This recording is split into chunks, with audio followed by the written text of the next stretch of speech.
I am so excited to speak to Deborah Levy, the author of The Cost of Living, which I absolutely love. Deborah, thank you so much for talking to me today.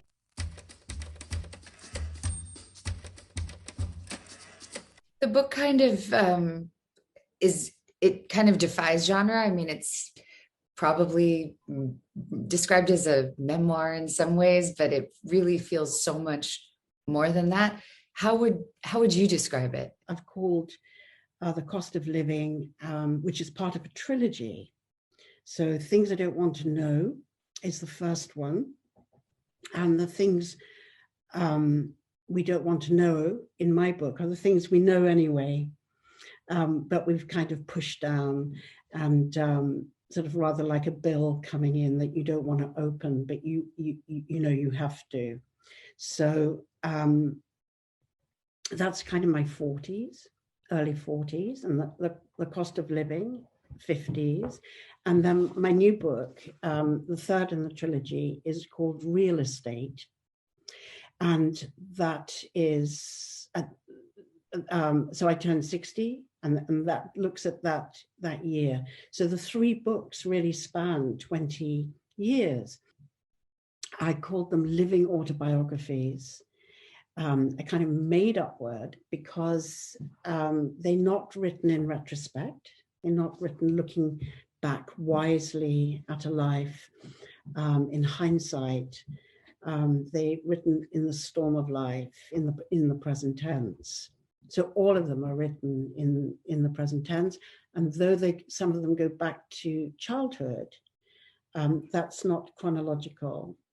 Yeah, it's very beautiful. The time, and it really feels much more like consciousness of the associations between what you're reading and how you're seeing the world and what you're living, and then memories. It's very, very beautiful. Also, the way you talk about how we don't want our mothers to be dreamy, and a lot about kind of the invisibility of all of the work that mothers do, and what children demand of mothers, but then how it doesn't necessarily set you up for the surprise of being a mother and the discomfort in your family home. That's absolutely right. I write here, we do not want mothers who gaze beyond us, longing to be elsewhere. We need her to be of this world, lively, capable, entirely present to our needs. Did I mock the dreamer in my mother and then insult her for having no dreams? So you know, I think that I discovered a lot about my mother and a lot about my relationship with her in the writing. It's as if at a really deep level in the writing of The Cost of Living. And I'm so sorry, really, that she's not here to, in particular, read this book. And I go on a little bit, if you don't mind. Yes, please. It's beautiful to hear you read. As the vintage story goes, it is the father who is the hero and the dreamer. He detaches himself from the pitiful needs of his women and strides out into the world to do his thing. He is expected to be himself.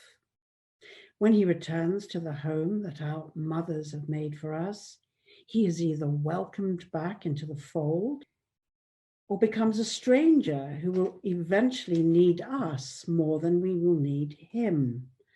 Our mothers live with us in this living, and we blame her for everything because she is nearby. At the same time, we try not to collude with myths about her character and purpose in life. All the same, we need her to feel anxiety on our behalf. After all, our everyday living is full of anxiety. If we do not disclose our feelings to her, we mysteriously expect her to understand them anyway. And if she moves beyond us, comes close to being a self that is not at our service, she has transgressed from the mythic primal task of being our protector and nurturer. Yet if she comes too close, she suffocates us, infecting our fragile courage with her contagious anxiety. If our mother does a thing she needs to do in the world, we feel she has abandoned us. It is a miracle she survives our mixed messages written in society's most poisoned ink. It is enough to drive her mad. And so there we go. And one of the, so my mother is a major character, not a minor character in this book. And I sort of developed that theme to look at how hard it is to actually claim our own desires, to not, how we have a talent. The vintage story would be women have a talent for really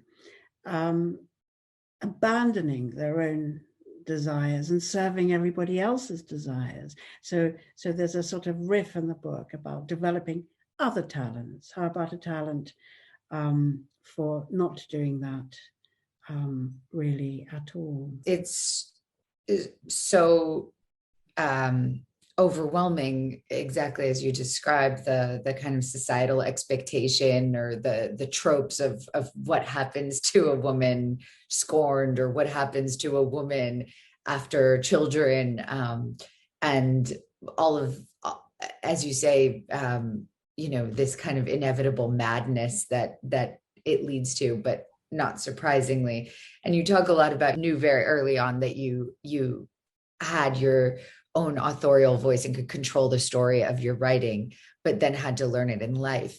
And so how do you think that that kind of relates? Like, what are the tools of writing that we can use in living? I wonder if if one can. I mean, to think deeply and freely, to embrace paradox, contradictions. Most importantly, in the cost of living, there is this idea, I think, that's still quite prevalent, that girls and women can't be a whole number of things at the same time: powerful, vulnerable, soft and loud, angry and very calm. Now, these are so obvious. I know they're very obvious, but there is this idea that, you just have to be kind of strong and articulate and goal-driven and emotionally literate and all that. Well, I'm not for that. Just be what you are. Feel what you feel. And that's the point of the cost of living. So in terms of writing, in Things I Don't Want to Know, which is the first one in the trilogy, I write that to become a writer, I had to learn to interrupt, to speak up, to speak louder, and then just to speak in my own voice, which is not loud at all. So that is the journey of life, to speak in our own voice, which is what it is. And most of all, there's a very good note from the poet Allen Ginsberg that I had written down really in my late 20s, and still to this day, I think it's a great note. Notice what you notice. So what is it that you are paying attention to? So you'll know this as an actor, and as a writer's only as interesting as how and what she's paying attention to. So you can have sort of, you can make incredible sentences, you can have read 25,000 clever books, but really, if I'm not interested in what a writer is noticing or paying attention to, I don't care. I just don't care. I'll just put the book down. So notice what you notice is really a very profound, deceptively simple note. Very helpful to me. Oh, I will be putting that on my desk. That is very, very, very helpful.